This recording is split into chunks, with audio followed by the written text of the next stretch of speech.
Ассаляму алейкум ва рахматуллах. Находясь на кладбище, хотел бы напомнить слова Всевышнего Аллаха, где он говорит: «Аузу биллахи минаш шайтанир раджим, бисмиллахир рахманир рахим. Айнама такуну юдриккумул мауту валау кунтум фи буруджим мушайядах». Садакаллахул азим.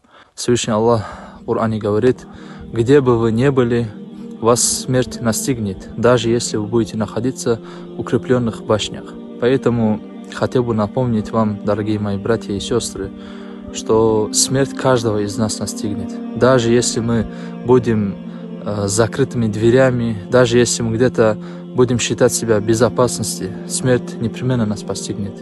Вспомним хадис пророка, саллаллаху алейхи вассалям, где он говорит: «Акthиру зикра хазими лаззат, я'ни л-маут». Чаще вспоминайте разрушительницу наслаждений, то есть это смерть. Если мы будем чаще вспоминать, что каждый из нас смертен, нам будет легко совершать ибадаты и остерегаться от запретных вещей. Некоторые говорят, что смерть нехорошо много вспоминать. А почему тогда пророк, саллаллаху алейхи вассалям, сказал нам, чтобы мы чаще вспоминали смерть? Потому что есть в этом мудрость Всевышнего Аллаха. Когда человек вспоминает смерть, когда он знает, что он умрет, многое, чего он не совершает из запретных вещей. Пусть Аллах поможет нам. Ва ахиру да'вана алхамдулиллахи раббил аламин.